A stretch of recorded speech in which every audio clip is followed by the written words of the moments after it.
Prayer.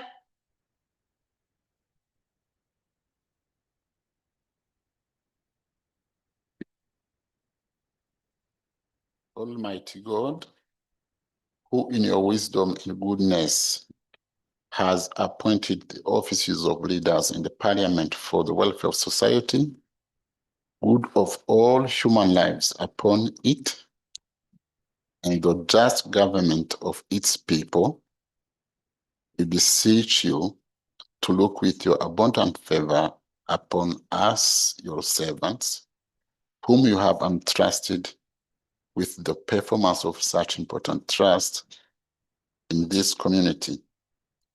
Let your blessings descend upon us here assembled, and grant that we may treat and consider all matters that shall come under our attention and deliberation in so just and faithful a manner as to promote your honor and glory, and to advance the peace, prosperity, and welfare of this region, and of those whose interest you have committed to us. Amen.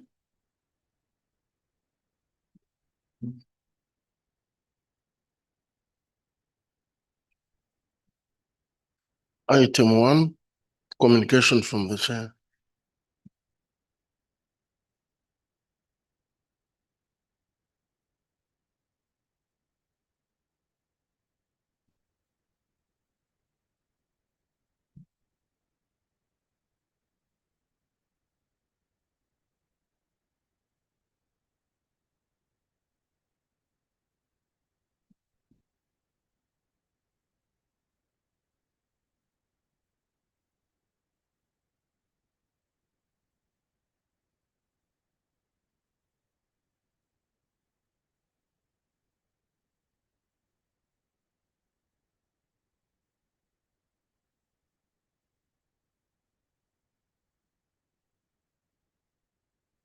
Good morning, honorable members. We have guests for recognition, and they are all in the gallery. Today we have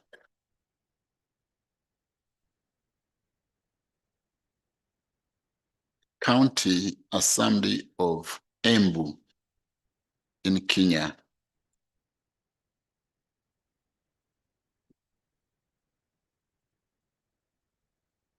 I remember that last year, was it last year, yes, or 2024, we had a plenary in Kenya, and we paid a courtesy visit to that county, right? Embu. Have we been in Embu? I remember having been there.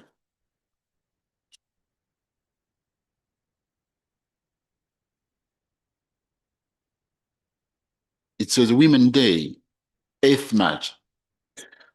So we were together, I remember. So we have these members from there, they are welcome. And we have the speaker.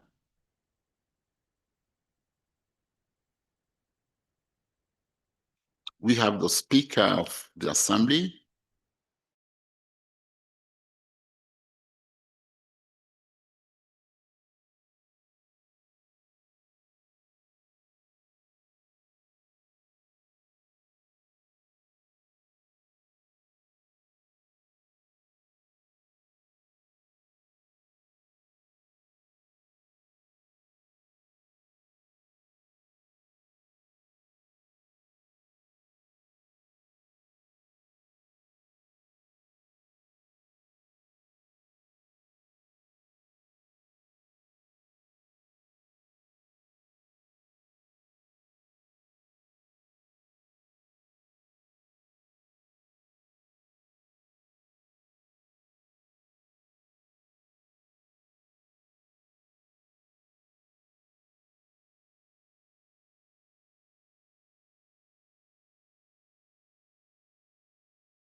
including gold, diamond, copper, gemstone, tanzanite, cobalt, soda ash, tantalum, titanium ore, tin, tantalum, tungsten, and rare earth minerals.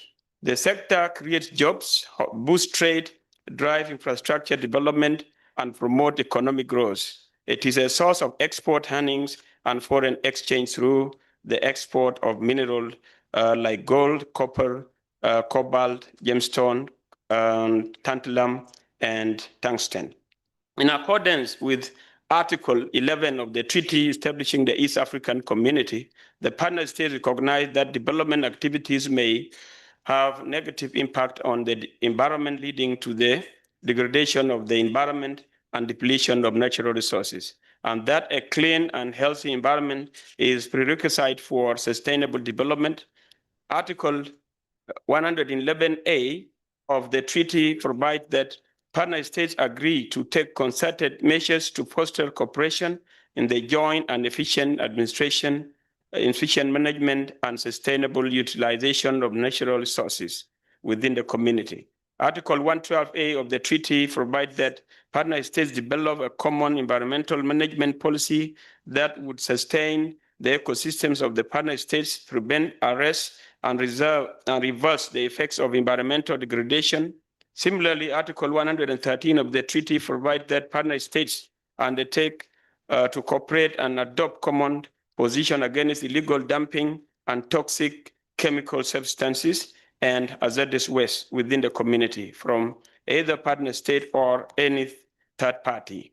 Further, Article 114C5 4 of the treaty provides that partner states take concerted measures to foster cooperation in the joint and efficient management and sustainable utilization of mineral resources within the community for their mutual benefit, particularly through harmonizing mining regulations to ensure environmentally friendly and sound mining practices. Article 49E and G of the treaty provide that the Assembly may, for purposes of carrying out its function, establish any committee or committees for such purpose as it deemed necessary, and shall make it rules of procedure and those of its committees. Annex 5D of the rules of procedure of the Assembly provide that for the functions of the Committee on Agriculture, Tourism, and Natural Resources, the main functions of the ATNR Committee are to initiate or review legislation, receive or call for reports from sectoral committees, monitoring or conducting oversight of the implementation of non-compliance or failure to facilitate efforts to achieve effective objectives or goals, and to carry out studies of specified aspects of the programs or projects in the region. Before the activity, the committee, through the office of the chairperson, interacted with Mr. Charles Musana, principal economist at the Directorate of Productive Sectors, and who confirmed that the region has undertaken baseline surveys with a view of developing a harmonized regional policy framework, but which is yet to be concluded. He underscored that there is a draft of EAC protocol on environment and natural resources that outlines some of the activities that should be undertaken in the management of natural resources. The protocol is still under review by the partner states. In light of the above background, the Committee on Agriculture, Tourism, and Natural Resources undertook an oversight activity to assess the implementation of policies and laws governing the mining activities in the East African Community. In terms of justification, this oversight activity enabled the committee to ascertain the status of implementation of policies and laws governing mining activities in the East African Community, including their effectiveness, gaps, dangers caused to local inhabitants, benefits, and or the opportunities created for the local population living in the mining areas. The objective of this activity were to review existing mining policies, strategies, and laws of each partner state, identify gaps, overlaps, or outdated regulations that need to be fixed, engage key stakeholders such as government officials, mining companies, and community leaders to understand their perspectives on the impacts of mining. Recommend practical ways to improve mining governance and promote transparency, accountability, and sustainability in the mining sector. In terms of methodology, the committee was divided into 7 subcommittees to cover 7 partner states, excluding the Federal Republic of Somalia. These are the partner states include the Republic of Kenya, Republic of Rwanda, the United Republic of Tanzania, Republic of Uganda, Republic of South Sudan, the Democratic Republic of Congo, and the Republic of Burundi. The committee reviewed policies, laws, regulations, and strategies across the East African region. These include the EAC Treaty, the Rules of Procedure of the Assembly, and the Abandoned EAC Mining Bill 2017, a review of mining policy frameworks for intergovernmental forum on mining, minerals, metals, and sustainable development to understand if EAC aligns its policies, activities, its mining activities with international best practices. Presentations from various stakeholders were received, and a discussion was made with government officials, mining companies, representatives, community representatives, and civil society groups, receive and review reports of mining activities from stakeholders, both private and public, and representative of local communities where mining has taken place. Visit fields to selected mining sites in Kenya and in Rwanda, and a courtesy call on targeted stakeholders and institutions in the rest of partner states to acquire first-hand information on management of the mining sector in the EAC. Now I'll go to summaries. I'll not now be reading any other sector again, except to finish this. Now we go to we are now going to focus on existing mining policies, laws, and regulations. So for the Republic of Kenya, we have the Constitution of Kenya 2010, have the provisions, and then we have the Mining Act 2012, Mining Act number 12 of 2016, amended in 2025, and the Mining Regulation 2017, Mining Regulation 2017, again, the other one is dealing with licensing and permit, the other one is dealing with dealing in minerals, and then the Mining Regulation 2017, dealing with the state participation, and then the Mining Regulation 2017, the use of local goods and services, Mining Regulation 2017, employment and training, mining guidelines, 2017, work programs and exploration reports, and Mining Regulation 2017, use of assets, Mining Regulation 2017, strategic minerals, State Department of Mining, strategic plan 2023 to 2027,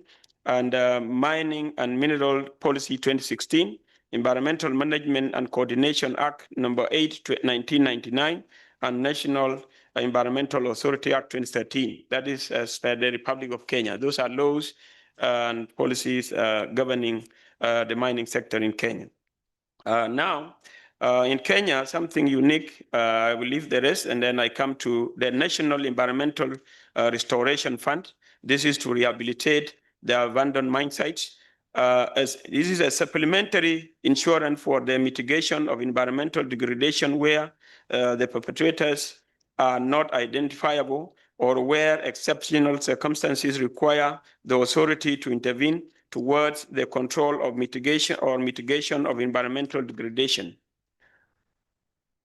Then from there, we go to a visit that we conducted to the Tata Chemical Magadi Limited, a subsidiary of India. Tata Chemical is a major industrial player in Kenya and Africa, the largest producer of natural soda ash. The company is located in Kajiado County at Lake Magadi, approximately 120 kilometers south of Nairobi and 36 kilometers from the Kenya-Tanzania border.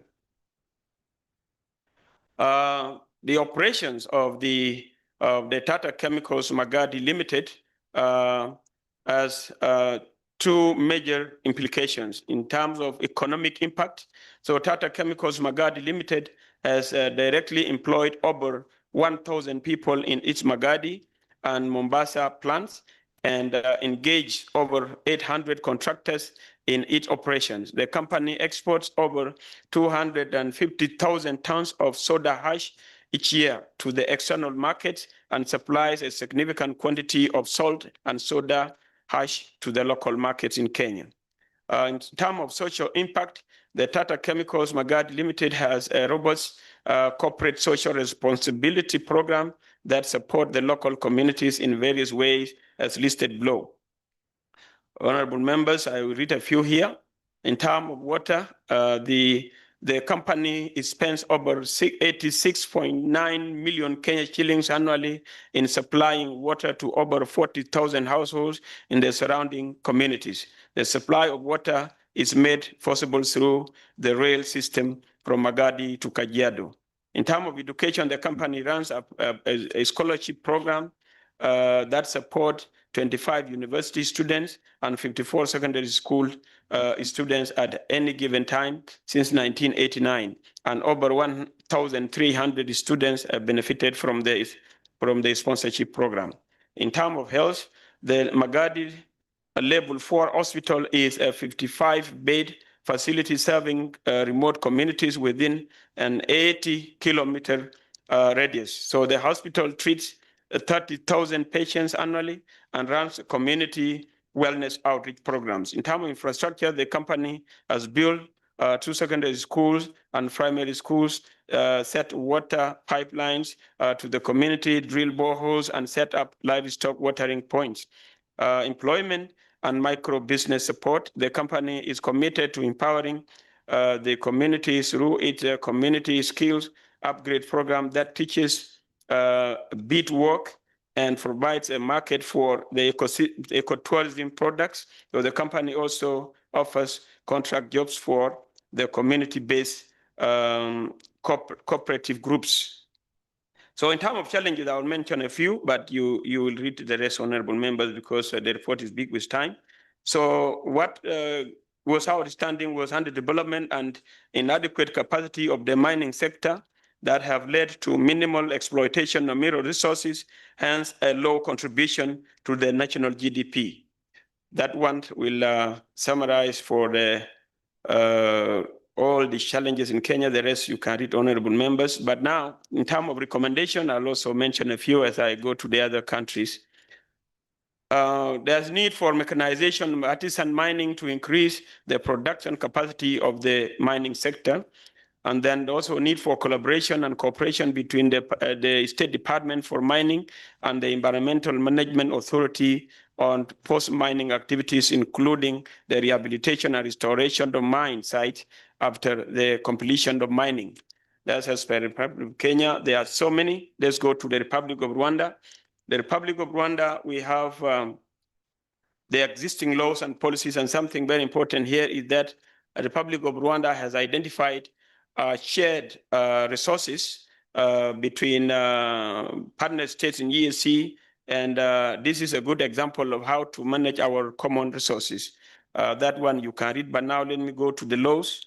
In Rwanda, law number 13, 2014 of 20th May 2014 establishes the legal basis for mining and quarry activities. The law was repealed by law number 58/2018 of 13 August 2018, so which updated the regulatory framework for mining and quarry operations to improve governance, licensing, and sector development. Subsequently, law number 72/2024 of 26 June 2024 was adopted, replacing the law of 2018, the mining law 2018. So the 2024 mining law provides the current legal framework governing all mining and quarrying activities in Rwanda. 8 regulations for implementation are in place. So Rwanda Environmental Law number 48/2018 of 13 of August 2018 establishing the legal framework for environmental protection, conservation, and sustainable management of natural resources. Law number 49/2018 of 13 of August 2018 on environmental impact assessment, requiring all development projects to undergo the IEA before approval, as well as procedures responsible for responsible institution, and penalties for non-compliance. Law number 56 of 2024 of 26 June 2024 establishing tax on minerals mining safety standards of 2024 stipulate health and safety measures in the mining operations. In terms of compliance, compliance with the mining policies and laws in Rwanda. Compliance is ensured through regular inspections of the department by the Department of Inspection at the Rwanda Mines, Petroleum and Gas Board, and sometimes through joint inspection with the Rwanda Environmental Management Authority, Ministry of Environment, Ministry of Local Government and others. So the type of licenses and licensing process simplified through the Rwanda Development Board, one-stop center portal.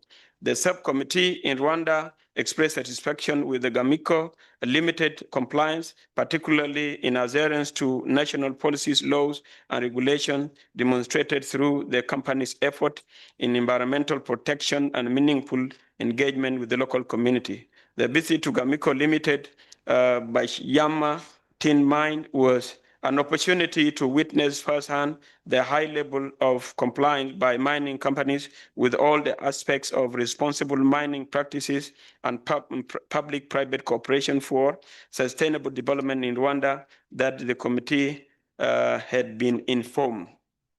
Now we go to lessons learned from the Republic of Rwanda. We leave the rest, and then the government supports the sector to unlock the full potential of the mining sector through the following ways. I will read a few. One, ensure alignment with the NTST2 targets, Vision 2050, and the African Mining Vision guiding long-term sector development enables mechanization value addition and industrialization of the mining sector. We can go to measure to address incidents. We leave the others. So measures to address incidents such as landslide, flooding in the mining operations in Rwanda. Prevention and preparedness in terms of mandatory compliance with the national health and safety standards series to require that hazard assessment, supervision, safe works, blasting protocols, and emergency plans. Regular mine inspection, that means joint teams with other stakeholders to enforce compliance, then preventive and corrective measures are taken accordingly. So risk governance in terms of operation follow Rwanda disaster and climate resilient. The infrastructure guidelines, authorities may restrict or suspend work where safety is at risk.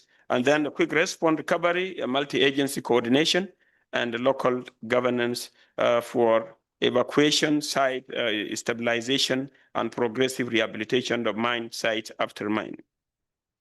So now we can go to the visit in the Bashiyama site, where I have mentioned about the compliance, but the social impact, the economic impact, the existing employment contracts for all the staff and provision of full protective gears, a lot you can read, honorable members. In terms of social impact, construction of 2.3 kilometers feeder road to improve local infrastructure, building of 9 houses for survivors of the 1994 genocide against Tutsi, and installation of 9 public water taps to provide access to clean drinking water, and support to local security through the provision of patrol vehicle and uniform. Now, honorable colleagues, I think in terms of challenges, we have seen the following challenges: limited access to finance, limiting mining productivity and compliance, historical mining sites abandoned during the colonial period in Rwanda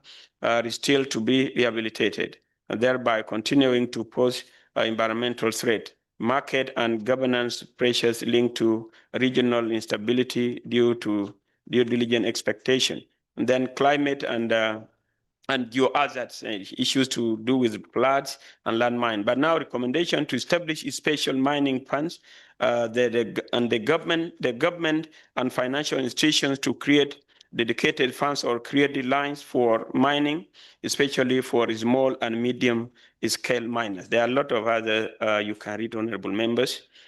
And then we are going now to the Republic of Burundi. The existing laws in the Republic of Burundi until October 2013, mining and petroleum activities in Burundi were governed by Decree Law number 138 of July 17, 1976, establishing the Mining and Petroleum Code of the Republic of Burundi and its implementation regulations.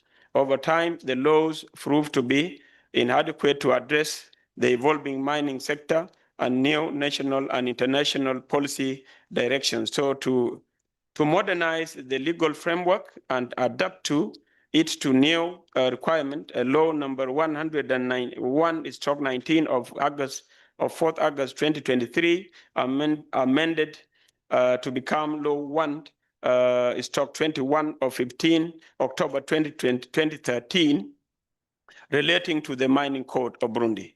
So the Burundi mining sector is currently governed by the Mining Code 2023, law number 1/19, which repealed the previous 2013 code and allows for regulated mining activities. So the law outlines the legal and regulatory framework and strategies for operating the mining sector. It also outlines the geological infrastructure guidance and on quarry products or exploitation for both small and large-scale miners. So the law outlines guiding principles for environmental health and safety in the mining sector, and as well as a revenue management, community involvement and development, and a comprehensive framework covering environmental obligations, prospecting, exploration, mining, operations, processing, transport, marketing, and mine closure. So the Constitution of the Republic of Burundi, Article 164, Paragraph 4, establishing environmental protection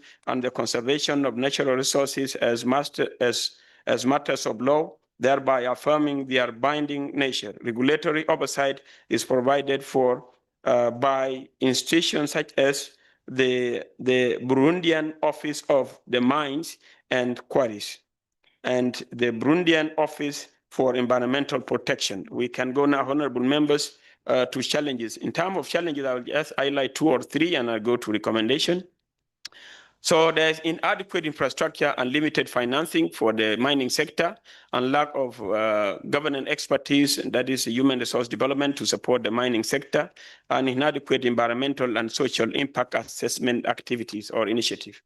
Then we come to the recommendation. In terms of recommendation, to improve transparency and accountability, strengthen governance and regulatory framework, and address infrastructure and financing challenges to promote sustainable practice or environmental impact assessment and to adhere to international standards. Honorable members, United Republic of Tanzania, the following are existing policies and laws.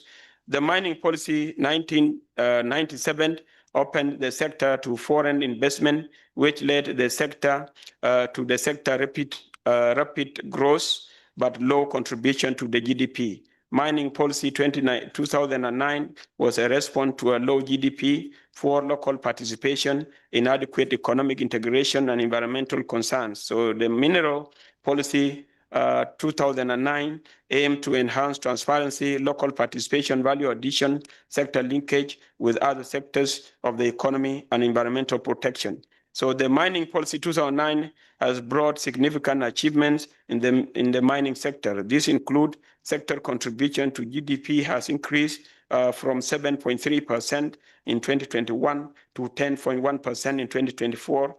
Non-traditional export has increased from 53.9% in 2021 to 56.2% in 2024. Establishment of mining commission and legal reform to create a conducive environment for investment and ensure equitable benefit sharing, and improved transparency in the sector alongside its regulation.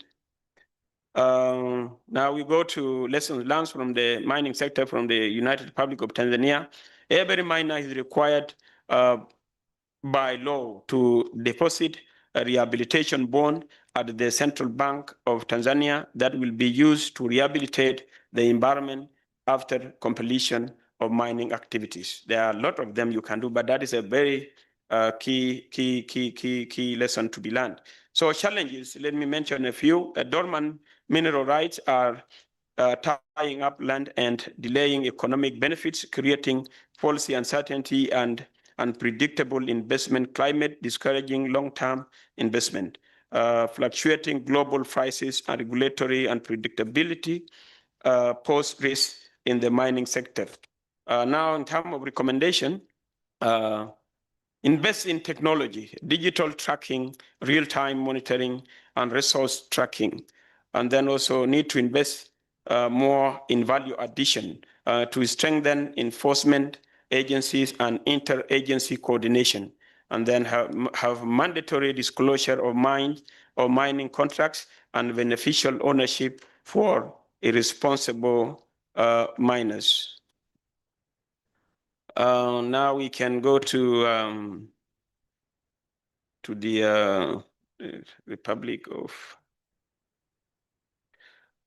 of South Sudan. The existing law, the mining policy of 2012 was developed when the ministry was still together with the directorate in the Ministry of Petroleum. So the Mining Act 2012 is the law that governs the management of the mining industry in the Republic of South Sudan. It gives the legal provision for issuance of all types of licenses for mining. However, there are some gaps in the Mining Act 2012. The ministry has initiated amendments to the Act in 2024, and the Act is still before the Parliament. The Mining Title Regulation 2015 regulates the mining sector operations. The following are the type of the licenses being given in South Sudan. You can read them, honorable members. Let me take some water.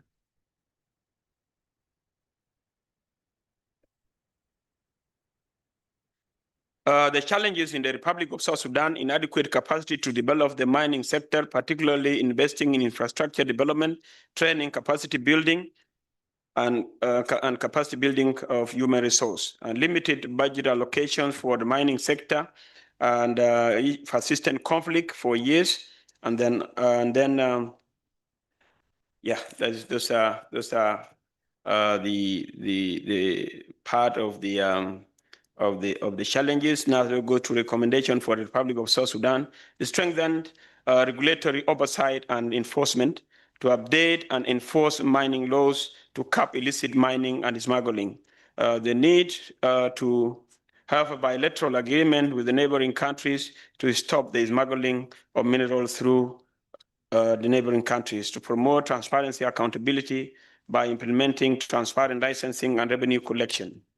Now we can go to the Republic of Uganda. Existing laws and policies include the Mining and Mineral Act, Cap 159, Act number 25 of 2022, that was repealed by Act 2023, and the Mining and Mineral Licensing Regulation 2023, amended in 2024, and International Conference of the Great Lakes Region, implementation of the Pact of Security, Stability, and Development in the Great Lakes region, prevention of illegal exploitation and illicit trade in the designated minerals regulation 2023, and also mining and mineral export and import of tin purity labels regulation 2024.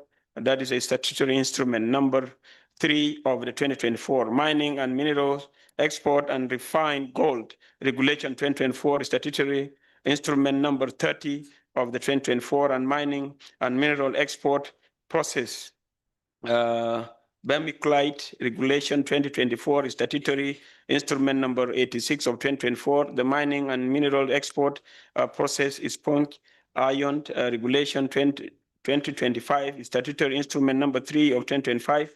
Then the mining mineral export of raw and semi-processed iron or regulation 2025, statutory instrument number 50 of 2025, and the mining and mineral Mining and Mineral Artisan Mining Regulation 2025, Statutory Instrument number 51, 2025.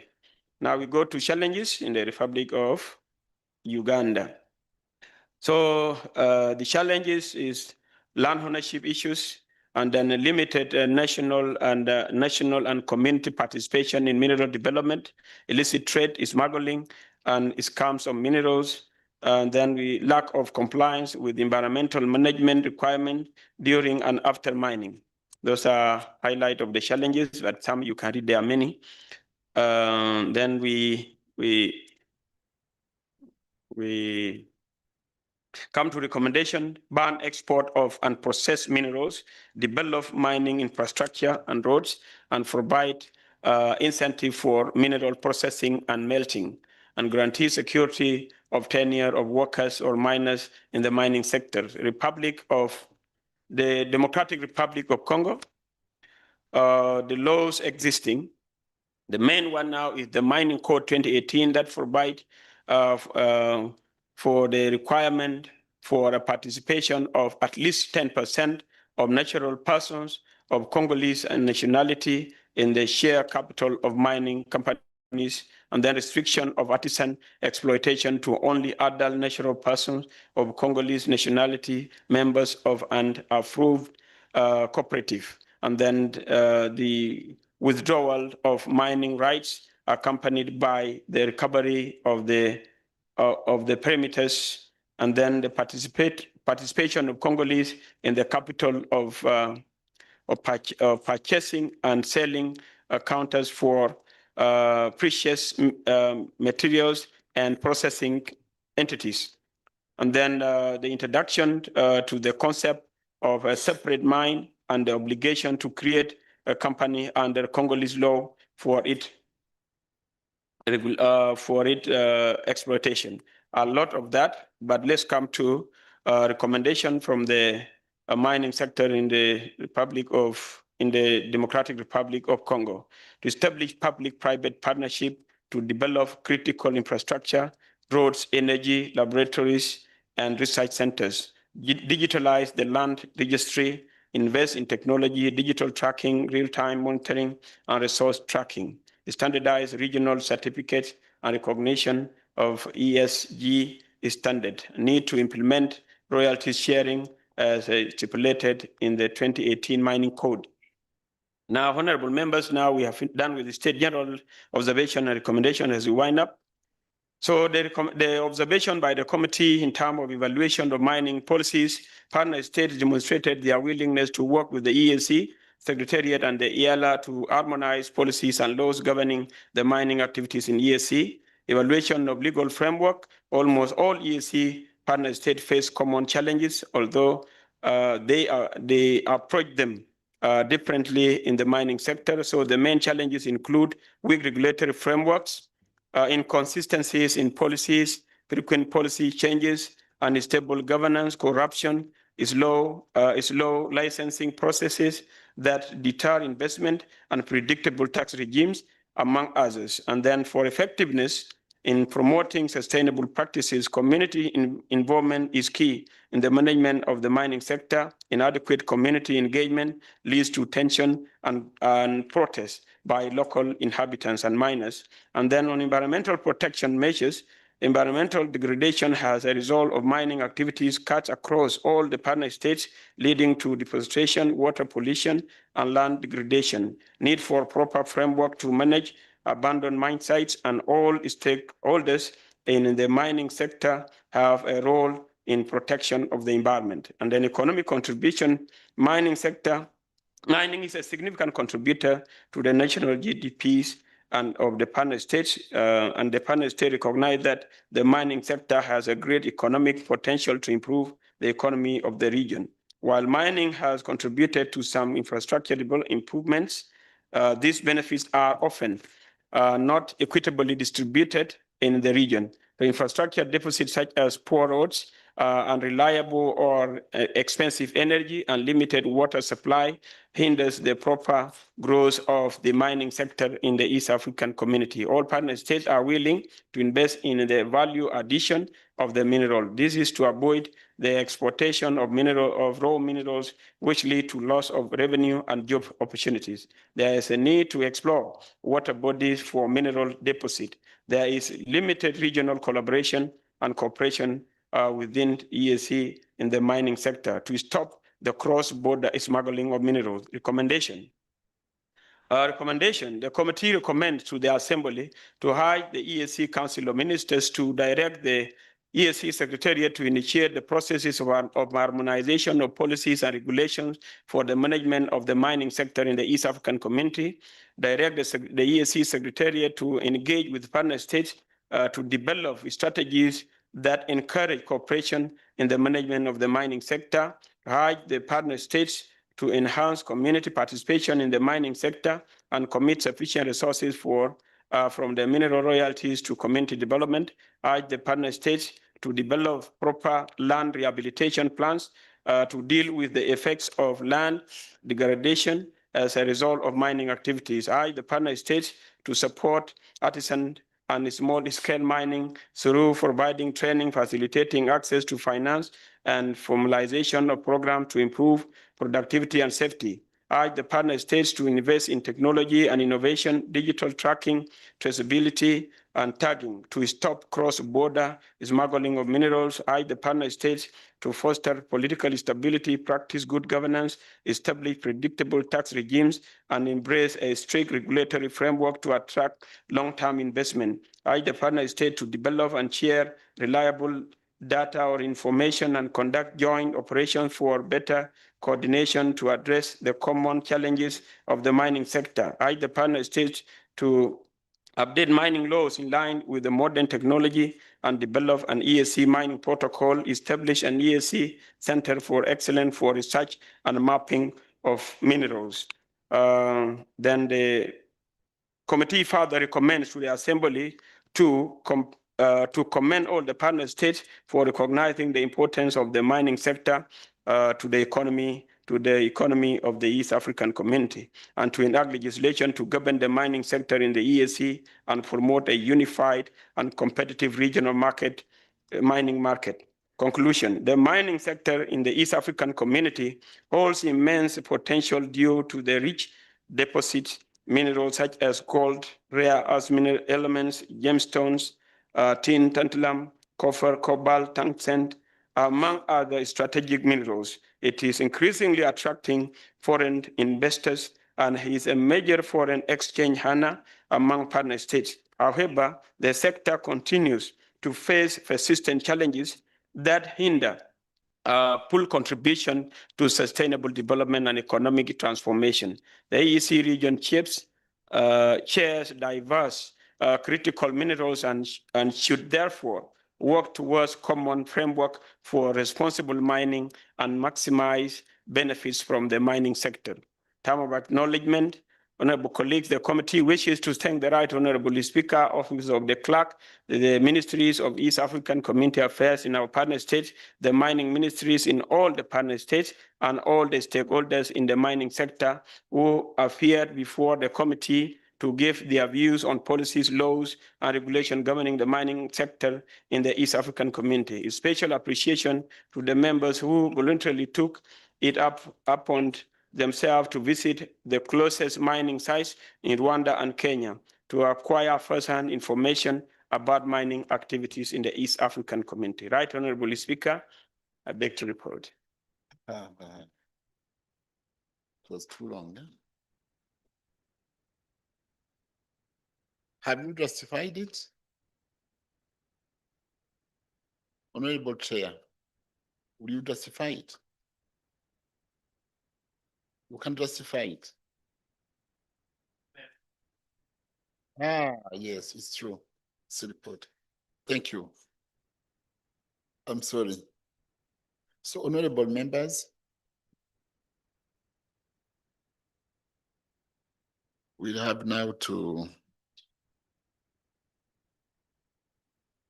remind you that the motion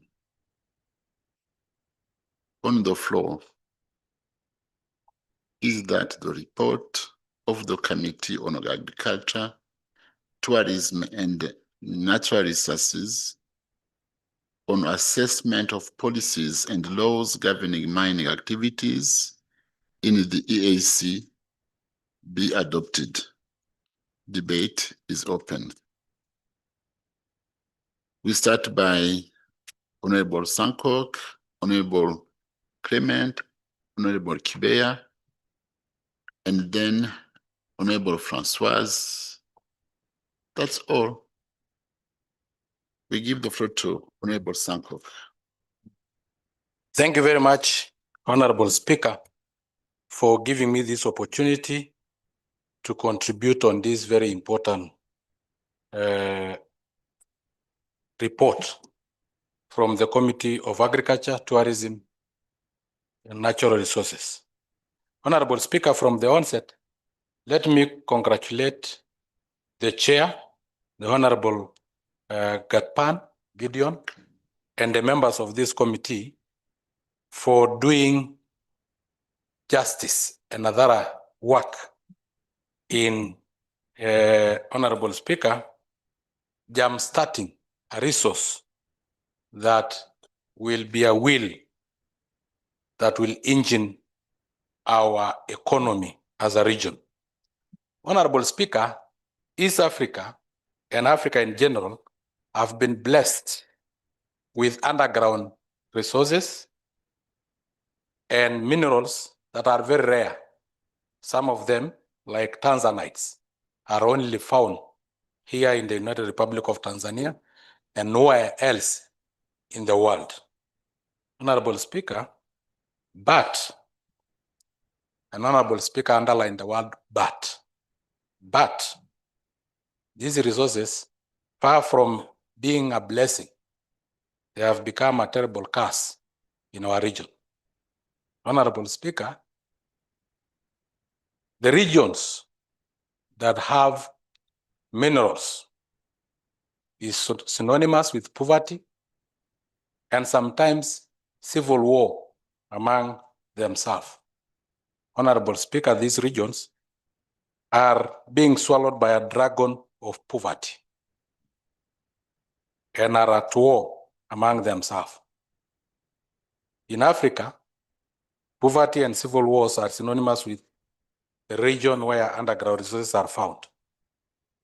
But Honorable Speaker, through your leadership, here today, sit members who are blessed to be members of a regional parliament who can make a change and reverse this archaic, retrogressive, unpalatable, and ignominious trend in our region by passing this report as a precursor for a regional mining act that will make sure that our people will benefit from these underground resources.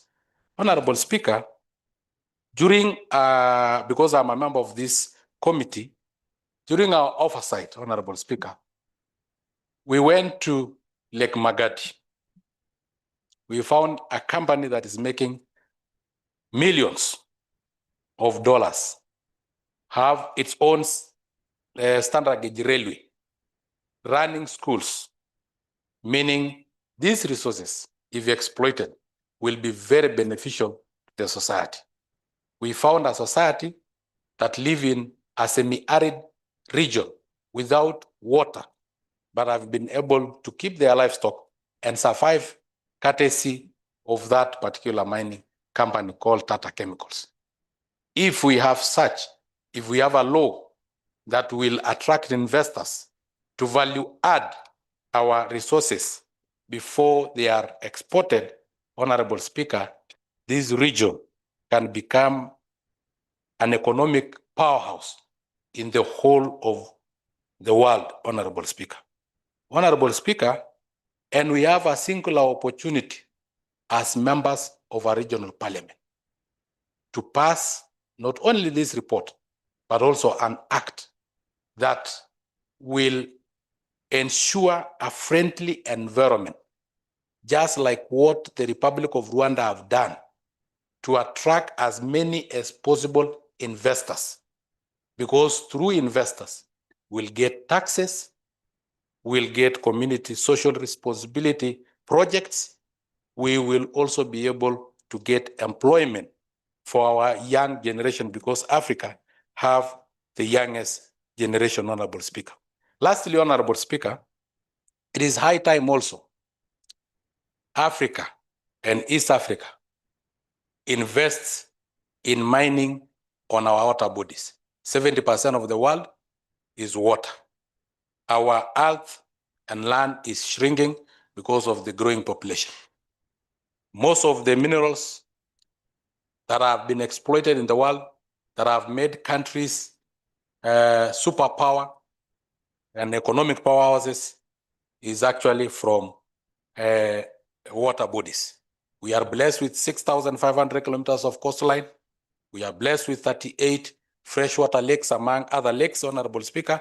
If we exploit all these water bodies, our region will be an economic powerhouse in the world and will be wrestling with the so-called world superpower, the Russia, the United States of America, and China.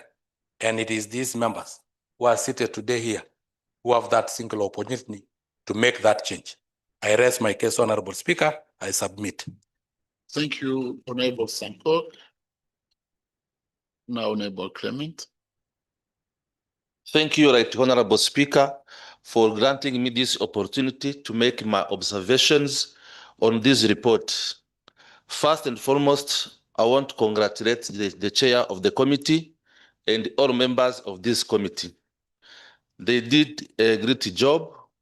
The report to assess policies and the laws governing mines activities across partner states is well done, very informative about laws and the policies governing mining activities in all partner states.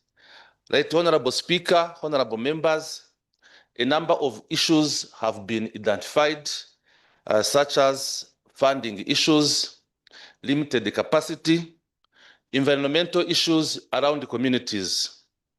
I want to focus on one issue, which is related to complexity in acquiring mining license. There are some causes behind. One can be bureaucratic delays and overlapping institutions. Seekers of services, mining licenses, sometimes it took a long time. It can take many days to get the license because they go through a number of institutions. Sometimes there is corruption tendencies among others. Right, Honorable Speaker, honorable members, as solutions, I propose online licensing application. Number 2, standardization licensing criteria and fee structure across partner state. Right, Honorable Speaker, honorable members, with these few remarks, I support the report. Thank you. Thank you, Honorable Clement. Now, Honorable Kibeya. Thank you, Right Honorable Speaker, allowing me to contribute with my views on this report. First of all, I would like to congratulate the committee for such a thorough report on national policies and regulations about the mining sector. When we look to the opportunities of mining, it is, I think, a sector that can pull up the industrial sector, knowing that our region still has a low GDP contribution from the secondary sector, the industrial sector, about 10% up to 11% all over the partner state. If I look to the contribution from mining sector, we see that it is still low with a number of 1% GDP in Kenya, 10% in Tanzania, that's the most, the highest in the region, 2.2% GDP in Uganda, but contributing for Uganda up to 30% export revenues. We think that there was a need to link these reports, recommendations, or analysis to the development of the industrial sector. Of course, because if I look to the last recommendation from the committee about what we can do to increase value addition from the sector, we see little for that. Even for technology, I can say technology development and innovation, they target only the digital tracking, traceability, and tagging. I think there's a need to increase or acquire technology to more process the mining product, minerals, and so on, so that our region can be most related, our economy is most oriented to industry led by mining. This can also help to reduce, I can say, the fragility or the weaknesses of the partner state according to the international pressure. Those big leaders in that, economically in the world, Western or Global South, BRICS, and so on. I think that there's a need to focus also to increase in our policies how to increase value addition from the mining sector for minerals and so on. The second aspect is how can we have policies oriented to reduce the conflicts in the region? There is a global extractive industries transparency initiative, but we can think about a regional one, a regional extractive industry transparency mechanism as a policy that can help to reduce the conflict between partner states about the production of minerals from our partner states. That is the two aspects that I want to put on the table. The committee chairperson to take it or not, but that is my addition. And I support the report, and I beg to submit, chairperson, Right Honorable Speaker. Thank you, Honorable Chibea. Now the last one, Honorable Francoise. And after you, we'll have Honorable Francois Ngate.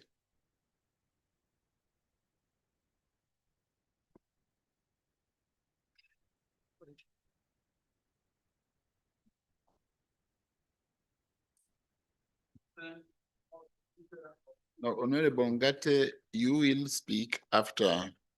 Thank you very much. Yes, Yes, thank you very much, Mr. Speaker, sir, for the opportunity to also appreciate the report and also the work done by the Committee on Agriculture, Tourism, and Natural Resources, because looking into the natural resources is as paramount as other part of the work of the committee as well. I would like to also add on my voice as I commend these efforts that back in 2017, Eala as an assembly tried to bring in a regional law, a bill that was called the East African Community Mining Bill 2017. And Mr. Speaker, that bill could not see the light of the day because of two main reasons. I was privileged by being a member of that committee at that time since 2018. And aside the fact that the mover was sick, got sick later on and could not proceed with this important aspect of looking into a harmonized bill Also, it had issues because I took part to the public hearings that partner states of EAC wants to take their sovereignty over natural resources sharing and also integration. It's a big issue, Right Honorable Speaker. I would like also to appeal. We have a council member here at the front page. You know, it's like an assignment for the council to go and look into this sector keenly because we want a unified approach. We may have regulations, yes, they are there. We may have policies, they are there, like you have seen, brought by the committee. But this sovereignty taking over integration is really a big problem when it comes to mining. Mr. Speaker, the report is talking of a competitive region market that can only be successful or achieved if the integration spirit is upheld. I also want to say that this bill was meant to harmonize mining regulations by ultimately, but failed due to these unresolved issues I have just mentioned. I think without taking much of this, it was just an appeal that the assembly will look into this and we see how it can bring harmony, a peaceful, integration instead of, even fighting over resources that are transboundary, so that we can continue to be a house of law and also rules for EAC citizens we represent. Mr. Speaker, I support the report and I beg to submit. Thank you, Honorable Francoise. Now, Honorable Ngate.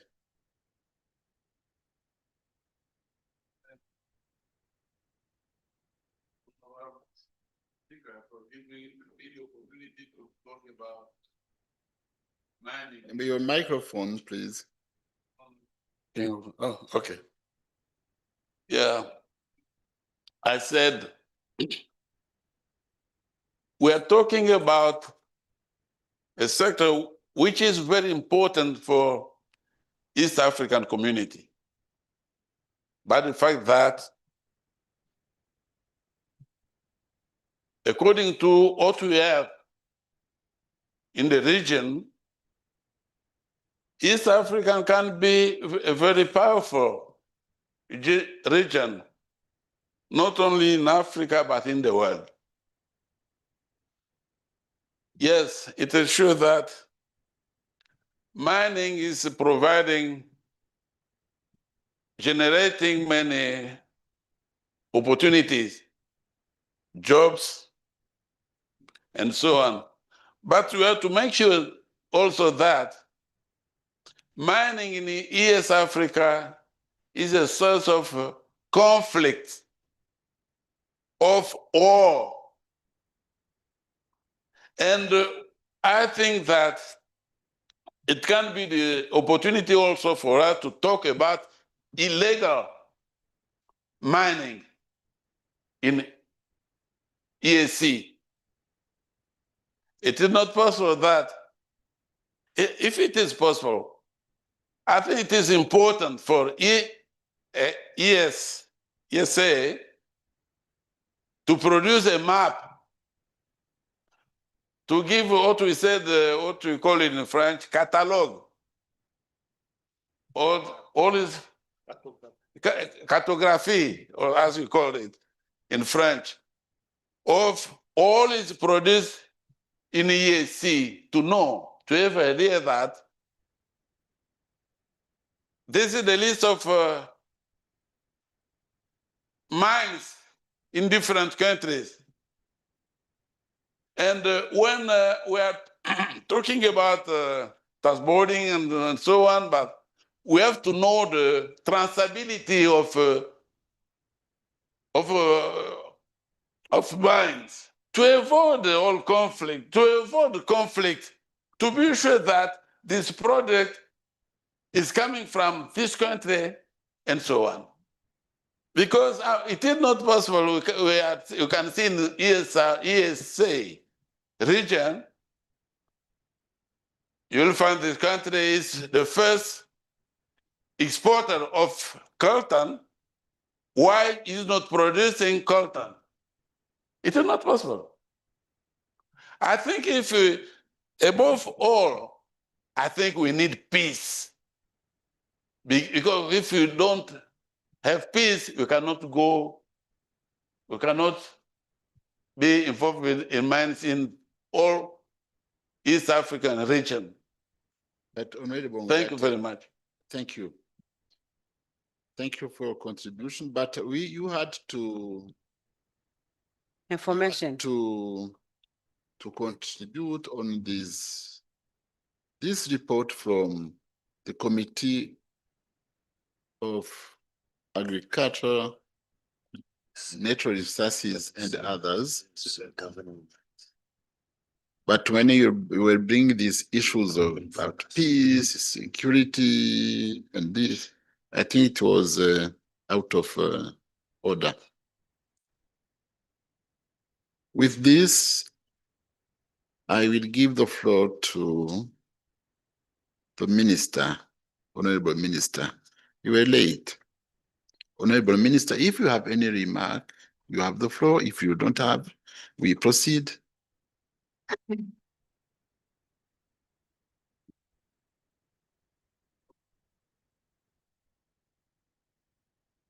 Thank you, Right Honorable Speaker. I will take this opportunity to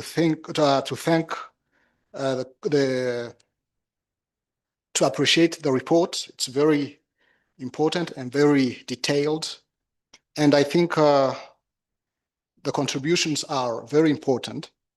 And we do think that if there is a right management of our natural resources, our community will grow. And as some put it, I think we have to make sure our resources don't become a source of conflict. And I think the contribution were very important. And I'm sure I can promise that I will share everything I heard from here with my colleagues from the council. Thank you. Thank you, Honorable Minister. Honorable Chair, you have the floor. Well, thank you very much. I think let me just conclude it here without going to the other side. Thank you, honorable colleagues, for all the very insightful contributions towards the report. One key thing that came out was the request by Honorable Dr. Kibeya about a policy that address issues of conflict in regards to mining. So all countries have subscribed to the ICGLR regulation 2023. So we think that is another approach that has been used, but this does not withstand the effort that we are doing as EAC, because ICGLR is part of the effort that we are doing, but it is also having it is a mechanism with wider coverage in the region. But we need to look into it in terms of legislation to have kind of enforcement in terms of having it like a policy or a protocol. So I think that is something that we really appreciate. That we'll see if it can be observed in the report. I noted it, but I thought the regulation of ICGLR 2023 for now address the issues of security in relation to mining. Honorable colleagues, without further ado, I'd like to thank the following members for their brilliant contributions. Honorable Dr. David Olsankok, Honorable Kelmen Musangabatware, Honorable Dr. Saidi Kibeya, Honorable Francois Umukisa, Honorable Francois Ngate, Honorable Minister, and honorable members of the Committee on Agriculture, Tourism, and Natural Resources, and our clerks. Thank you. I appreciate you all. Thank you, Chair. Honorable members, The motion on the floor is that the report of Committee on Agriculture, Tourism and the Natural Resources on assessment of policies and laws governing mining activity in DRC be adopted. I now put the question that the report of the Committee on Agriculture, Tourism and Natural Resources on assessment of policies and laws governing mining activities in DRC be adopted. Those in favor say aye. Those against say nay. The ayes have it. Honorable Chair, today is your day. You're the only one who will have to speak today. Now we proceed with the next item. Item number 4 from the order paper. Motion seeking leave of the Assembly to introduce a bill to provide for the ban, control and regulation of single-use plastic products and for other related matters to enhance environment protection within the community. Moved under Articles 111, 112, 113 of the treaty and Rule 64 of the Rules of Procedure of the Assembly. Motion. Honorable Chair, move your motion. Thank you, Right Honorable Speaker, for the floor. I rise to move a motion seeking leave of the Assembly to introduce a bill to provide for the ban, control, and regulation of single-use plastic products and for other related matters to enhance environment protection within the community. Move under Article 111, 112, and 113 of the treaty and Rule 64 of the Rules of Procedure of the Assembly. I beg to move. Seconders. Honorable Carolina, Honorable Francois, Honorable Clement, Honorable Gladness, Honorable Matthias. Now you can classify it.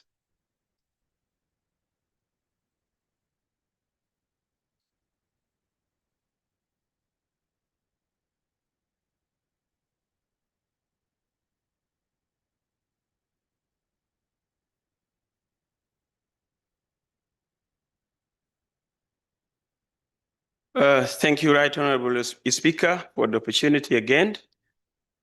A motion seeking leave of the Assembly to introduce a bill to provide for the ban, control, and regulation of single-use plastic products and for other related matters to enhance environment protection within the East African community. Move under Article 111, 112, and 113 of the Treaty and Rule 64 of the Rule of Procedure of the Assembly. Whereas pursuant to Articles 111, 112, and 113 of the treaty, the partner states undertook to cooperate in environmental matters to ensure a clean and healthy environment, which is essential for sustainable development, including the harmonization of laws and policies related to the manufacture and use of biodegradable packaging materials. And whereas under Article 40 of the Common Market Protocol, partner states commit to ensuring sound environmental and natural resources management for the proper functioning of the common market, including the prevention of activities harmful to the environment.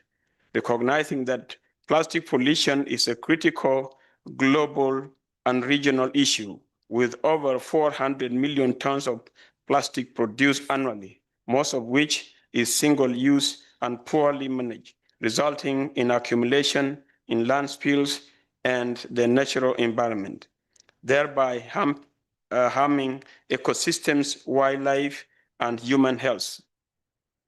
Noting with appreciation the efforts of the East African Community partner states that have developed national policies and enacted national laws to ban or control plastic carrier bags and other single-use plastics. Noting with appreciation that the East African Community Council of Ministers has issued multiple directives urging partner states to harmonize their environmental policies, control polythene materials, and ban single-use plastics. Aware that the East African Legislative Assembly passed the EAC Policy and Material Control Bill in 2016 to regulate the use, sale, manufacture, and importation of polythene materials and related products, which was not assented to by the EAC Summit of Heads of State. Further, aware that the 2016 EAC Polythene Materials Control Bill focused primarily on carry bags and did not address the broader issues of production, distribution, exportation, accumulation, disposal, and illegal trade of all single-use plastic products. Noting that the Eala Committee on Agriculture, Tourism, and Natural Resources has engaged with the stakeholders across the EAC and conducted an oversight activity in 2024 to assess national legal and policy frameworks on single-use plastics, resulting in a recommendation to develop a regional bill to address identified gaps, among others. Concerned that without significant intervention, plastic pollution is projected to worsen, with estimates suggesting that by 2050, there could be more plastic than fish in the oceans. Further concerned that in the absence of a regional law to ban, control, regulate the manufacturing, importation, production, distribution, piling, disposal, illegal trade, use, and sale of single-use plastic within the East African community, porous borders will continue to undermine the implementation of national policies and laws. Cognizant of the provision of Article 49(2)(d) of the treaty, which empowers the Assembly to discuss any matters pertaining to the treaty and make recommendation to the Council.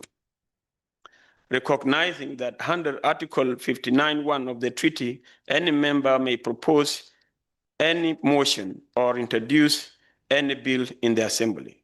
Cognizant of the provisions of Rule 64(5) of the Rules of Procedure of the Assembly, which require that a private member bill shall be introduced first by way of motion, to which shall be attached the proposed draft of the bill. Now, therefore, be it resolved by the Assembly as follows: that in accordance with Article 59(1) of the treaty and Rule 64(5) of the Rule of Procedure of the Assembly, this Assembly grants leave to Honorable Gideon Gatpantor, the chairperson of the Committee on Agriculture, Tourism, and Natural Resources, to introduce a bill to provide for the ban, control, and regulation of the manufacturing, importation, use, and sale of single-use plastic products, and for other related matters. I beg to report.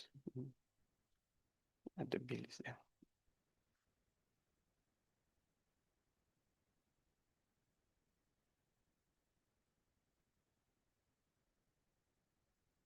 I go for justification? Yes, please. Okay.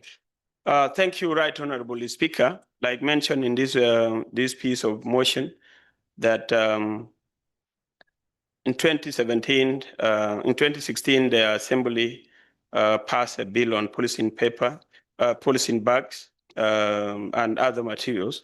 This bill had a very narrow scope, and it was presented to the summit 3 times, and it failed to receive assent. And then the justification of the lack of assent has been made through consultation by the committee that partner states do not want to go for a bill that has less scope than what the partner states have. There are some partner states that have legislations, laws, which are covering much more than the policing material control bill. So the partner states could only go for a bill that have got a robust coverage that can bring in issues that are of concern by the East African. This bill, if enacted, Right Honorable Speaker, present a historic opportunity to address plastic pollution comprehensively in the East African community, and enhance regional cooperation on environmental matters, and position the East African community as a leader, as a global leader in issues or matters relating to single-use plastics.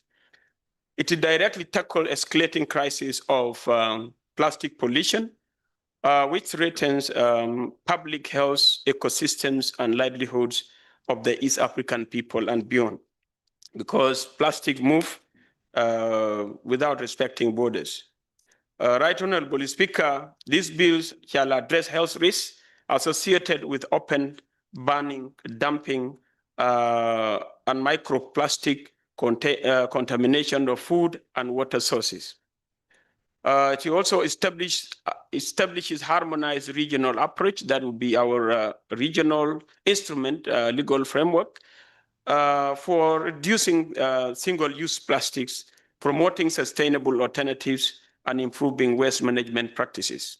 Right Honorable Speaker, this bill supports the creation of systems and infrastructure needed to collect, sort, and recycle upcycle plastic waste at a scale enabling a sustainable transition for communities and business alike. This bill promotes economic narrative in the East African community that waste can be transformed into wealth, and advanced circular economic principles that enable innovation, entrepreneurship, and job creation, particularly among the youth and women in our community.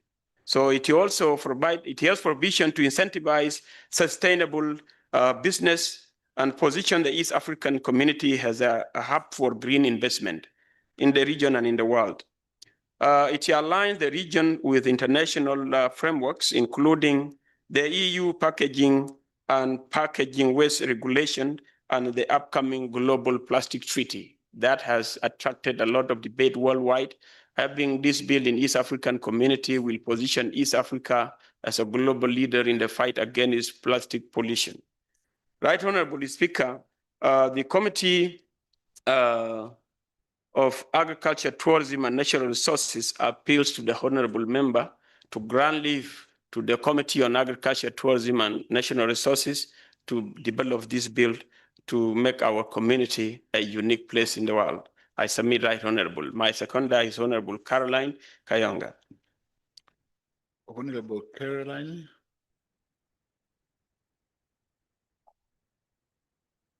The seconder.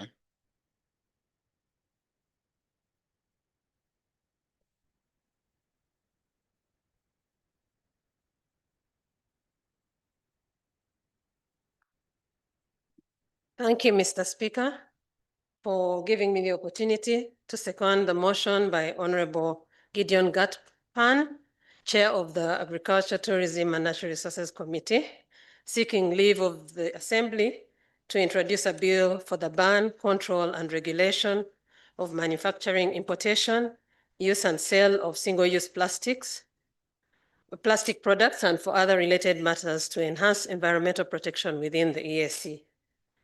Mr. Speaker, sir, honorable members, you may recall that in December 2023, during the second meeting of the second session of this Fifth Assembly, the Agriculture and Tourism Natural Resources Committee presented to this August House a report on the oversight activity on the control and management of single-use plastic materials that had been conducted in all the 7 EAC partner states from the 9th to the 14th of November 2023. In the report, we showed how single-use plastics, such as plastic bags, bottles, and packaging, were a common sight in most of the partner states, littering streets, public spaces, and natural landscapes, and clogging drainage systems in urban areas, leading to flooding during heavy rains. The report showed disturbing images of fishermen in Lake Victoria collecting plastics and floating bottles in one of the EAC partner states' capitals. Cases of deaths of livestock after ingesting plastics had also been reported. But even more disturbing was the knowledge that single-use plastics break down into smaller particles, releasing microplastics into the soil and water. These microplastics can disrupt ecosystems and have the potential to enter food chains, affecting human health. The debate that followed was extensive, focusing on the impact of plastic pollution on our water bodies and landscapes. Members were concerned about the millions of tons of plastic waste that enter our ecosystem every year, contaminating the food chains and threatening public health. In fact, microplastics have been found in breast milk and also in the human placenta. Mr. Speaker, sir, half of this plastic waste is used only once and then thrown away. Single-use plastics like shopping bags, straws, cutlery are convenient, yes, but their long-lasting impact on our planet is a price we can no longer afford to pay. As such, the Assembly overwhelmingly supported the report, the recommendations of which included the banning of all single-use plastic materials and the need for the Council of Ministers to direct partner states to put more effort in combating the problem of single-use plastic materials. As indicated in the motion by our able chair, the Council has issued several directives addressing the problem of plastics and plastic pollution, and all our member states, including the Federal Republic of Somalia, our newest member, have undertaken varying policy responses ranging from bans on carrier plastic bags to broader ban restrictions on single-use plastics. However, the porous borders used for smuggling single-use plastics continuing illegal production of single-use plastics, and the changing consumer behavior hinder effective implementation of policies and laws on single-use plastics across the EAC. The EAC also lacks a broader legal framework to ban, control, and regulate the manufacturing and importation, production, distribution, piling, disposal, illegal trade, use, and sale of single-use plastics in the EAC. This bill, for which we are requesting leave, will address these issues. By supporting this motion, we will be taking a bold step towards safeguarding our environment and our people of the EAC. Moreover, this initiative aligns with global efforts and commitments to combat climate change and reduce pollution. We are therefore not acting in isolation, but are a part of a global movement that recognizes the need for change. We can create a cleaner, healthier environment through regulation and innovative solutions. I beg to submit and urge honorable members to support the motion. Thank you. Thank you, Honorable Caroline, the seconder. Honorable members, this motion is about seeking leave of the Assembly. It will be debated properly when it will be tabled. So with this, I'll give the floor to maybe two members. Two members. Two members. I cannot give the floor to 1, 2, 3, 4, 5, 6, 7. No. Let's give the floor to two members, a male and a female. As those who have not spoken yet, Honorable Mary Mugenyi and Honorable Matthias. I'm sorry, we'll debate it properly later.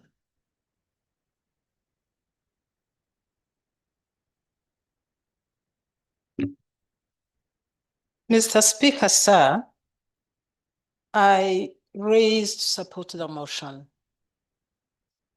I would like to start by thanking my neighbor, Honorable Gideon Gatpan, for this very timely motion and very, very important to our region. Mr. Speaker, I have been a member of the Agriculture Committee, which also looks into the matters of environment, the protection of natural resources. And therefore, I'm very conversant with the subject matter, apart from being a citizen of East Africa and living life that meets plastics and knowing the dangers of them. But being a member of the Agriculture Committee, which I'm not, by the way, I must acknowledge that for the first time, I have left the committee, but I know that there has been very good work done that does not only ensure that we deal, Parliament deals with matters of feeding our population to matters that create employment, that matters that protects our environment. So it has been really a subject matter, and we have been educated even more than the ordinary member, I would imagine. It has been an opportunity for which I thank our Parliament and the region. Mr. Speaker, sir, when you look at what is going on in the world, in fact, if you care to hear the reports on environment, for example, this morning on BBC, there was a report on the increase of carbon emissions in the world, in the ozone layer. And the report was saying that it has reached unprecedented levels. And in so doing, really putting danger to the population of the world. So we are in danger. When you look around, think about it. Who has not had a family member that has been a victim to cancers? Which cancers, actually, many of them, scientists are saying are related to the kind of air we breathe in, to the kind of food we eat, to the kind of environment we are in generally, because we don't care to protect it. And plastics, particularly the single-use plastics, are really culprit to very fast deterioration of our environment. I'm glad that there is a council member that is listening to us, because at the end of the day, we request our governments, and through you, honorable ministers, that it's the responsibility of our governments to protect the population against terrible elements like single-use plastics that are killing people. Cancer used to be a disease of, first of all, it started with the developed world, then it became a disease of the older persons. Now it is a disease of the young. And we are shocked. We are shocked, we are threatened. Therefore, it is high time that governments really care to ban the use of plastics.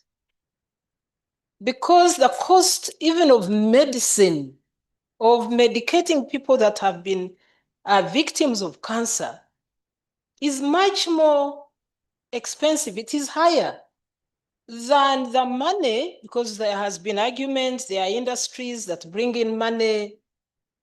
But really, when you put it on the scale, how much are we getting out of these industries that are creating or producing terrible elements like single-use plastics compared to the lives of people that we are losing, young and old, to death, and the cost of medication, of treatment?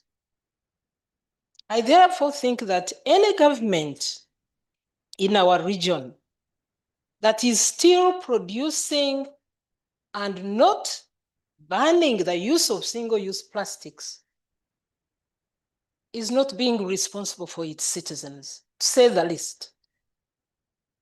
To say the least. And we don't have to list them. Really, when you go across the region and you look at the level of plastics that are lying around, you realize that governments are allowing them to come in, or they are even producing them. Therefore, we call upon our governments as representatives of people of East Africa to ban the production.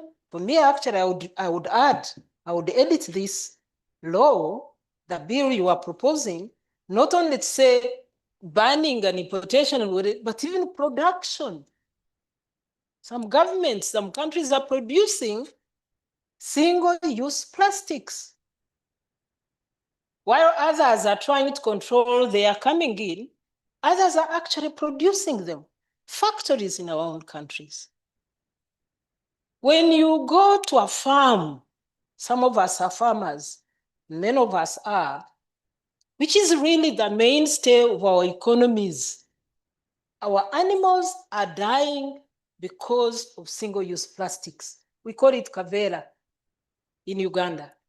You see an animal, a cow or goat shrinking, then they treat it, when it dies, you find that the kavera, the plastic had tied its internal organs to the extent that it could no longer digest anything, and so it shrinks and dies. So every day, and really to even know how much it is, every time you go to a farm, you become a collector. Go collecting plastics. You come next time, even after one day where you have passed and collected, find that they are there. Mr. Speaker, sir, that brings me to another issue I want to raise. It's one thing to have the law in place, but it's another thing, a different matter to get it implemented, not only implemented in terms of enforcement, but also in terms of putting it in the minds of the people. Therefore, we have a lot of work, and it should be part of the curriculum of our children from the time they enter school. It should be part of the mental setup of parents, the entire population, to know that this kavera you are carrying, I'm going to use my term, I have told you what it means in my country. Kavera means a single-use plastic, this bag they give you. Now, by carrying this kavera, if the population is sensitized enough to know you are actually carrying danger, we would go a long way. So it's not only about having laws in place, getting them enforced. We need to get people to be taught, to know, to own it. To own it like they own their land, they own their environment.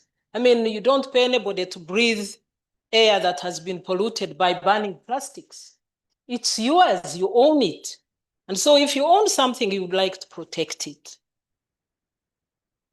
Therefore, through you, Honorable Minister, to our governments, to our countries, and through you, Mr. Speaker, we need a whole strategy on how to get people to own their environment and be able to protect it by knowing the dangers. I thank you, Mr. Speaker, and I thank the mover of the motion. Thank you for your remarks, Honorable Mary Mugenyi.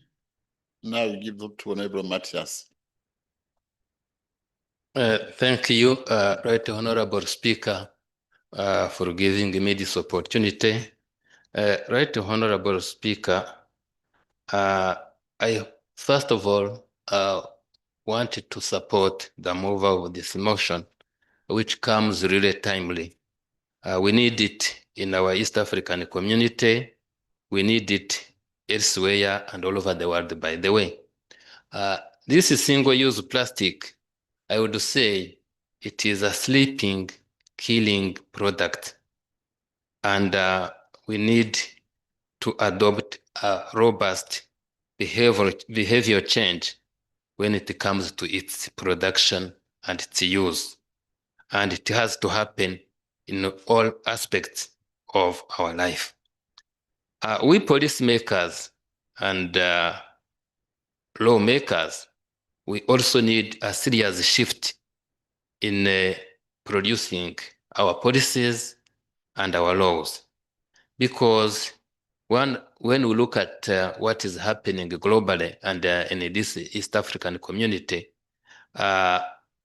challenges, risks have been very, very clearly and explained by the mover, the seconders, and we really see that the challenges, the risk go from the environmental impact to health concerns, though some economic challenges and social and even political barriers may happen here and there. I think that our government, they need really a real collaboration among themselves and they mobilize our industries. We individuals personally have also to shift and see how really we can create a well-being which is really respond to the well-being of our community, of our people. So, right, Honorable Speaker, I think the explanations have been very clearly and lengthily explained. I want to only support this motion and want to congratulate and thank Honorable Gideon for really being at the forefront of this idea. Thank you. And I beg to submit, Right Honorable Speaker. Thank you. Thank you, Honorable Matthias. Honorable Minister, do you have any remark?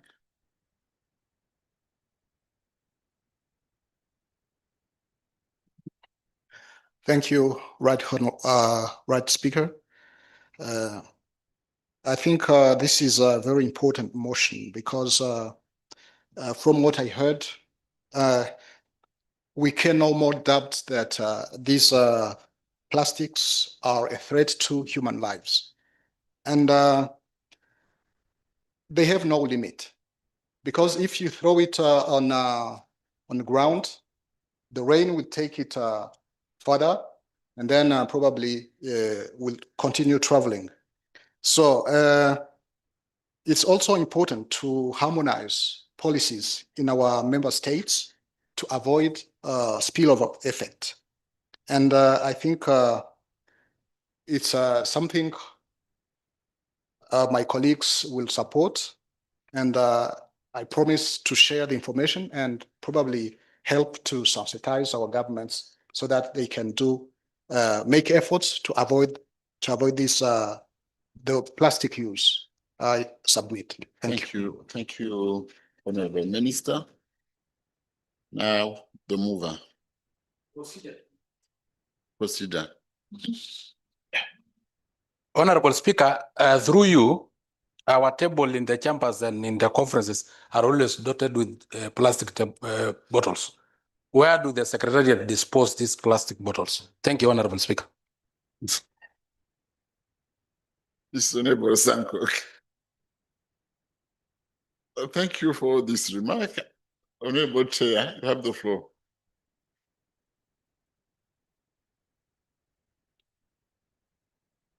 Thank you, Right Honorable Speaker. Without further ado, I would like to acknowledge the contribution by the honorable members.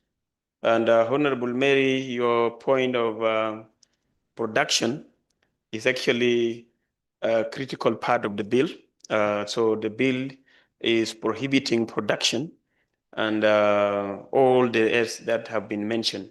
So we will be keen in taking care of production because this is going to look at it at a holistic manner, the whole aspect of single-use plastic. So honorable colleagues, I thank you very much for your contribution. And this is a bill that we are just seeking leave of the House. We shall walk along and we really appreciate your support. I thank Honorable Caroline De Secunda, Honorable Mary Mugenyi, for your valuable input, Honorable Ambassador Dr. Matthias, Honorable Minister, I have to acquaint myself with the name properly, but Honorable Minister and the Chair, the acting Chair of the Council now, we really appreciate you for honoring the House with this valuable contribution. Honorable Hole Sankok, for having this demonstration, I appreciate you for that. Thank you, Right Honorable. Thank you. Thank you, Honorable Chair. You had a good number of members who were willing to support you, but they'll get the opportunity when we will be back again on this bill. Honorable members,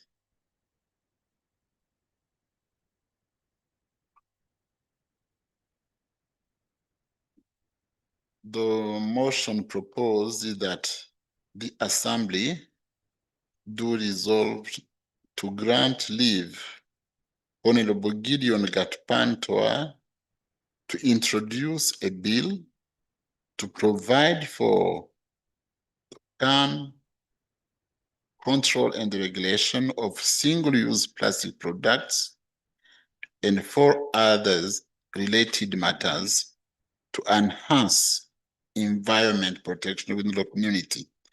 I now put the question that the Assembly do resolve to grant leave Honorable Gideon Gatpan to introduce a bill to provide the can control and regulation of single-use plastic products and for other related matters to enhance environment protection within the community.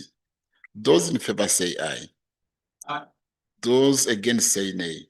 The ayes have it.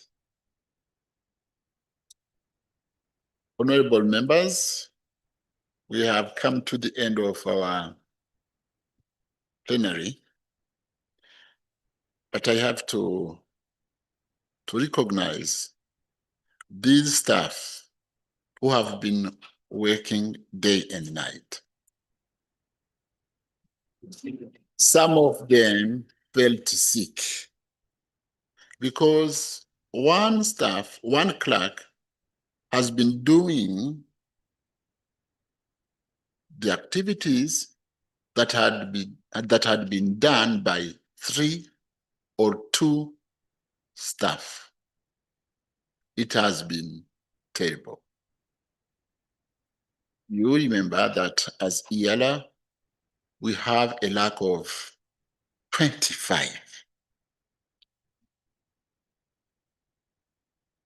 16 short-term staff, and it's about 20. It's about 20 and the clerks who left us. So before this gap will be filled, we'll have to suffer. So for the clerks, staff, thank you. You have done a good job. We recognize that. But I have also to recognize you. We have been together. You have been committed. But some others have disappeared. We don't know when, we don't know how, but some of our colleagues, they have left us alone. So you who remained with me, who remained together, congratulations.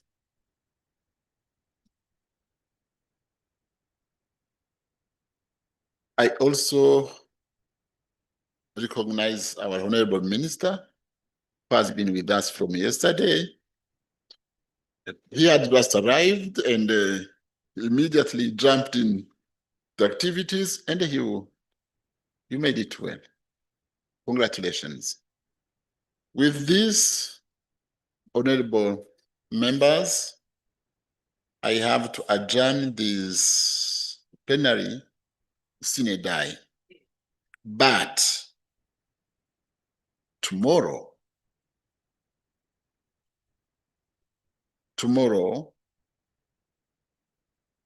we have a special sitting.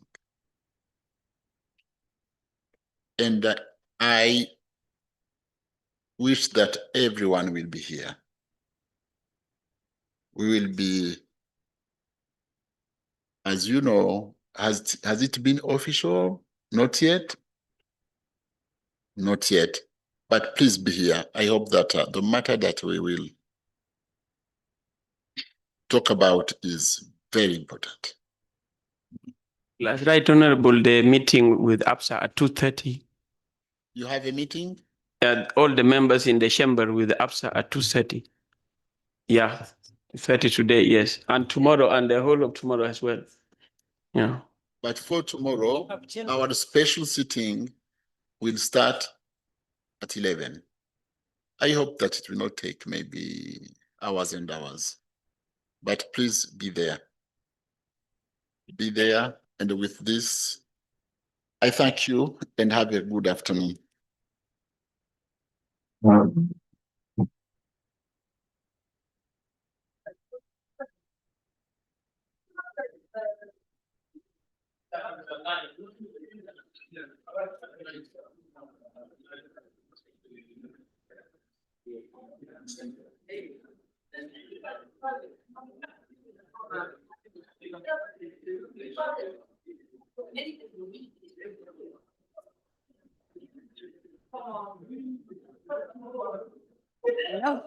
Honorable members, maybe Honorable Gideon Katfan can explain to us this activity with APSA so that members can understand. Gideon. Honorable Gideon, I'm giving you the opportunity. I'm now the Speaker Emeritus. I'm giving you the opportunity to explain to us the APSA so that members can understand. And there is a GP as well. There is a GP activity as well. Committee meeting, I think. Though I am not a member. Yeah.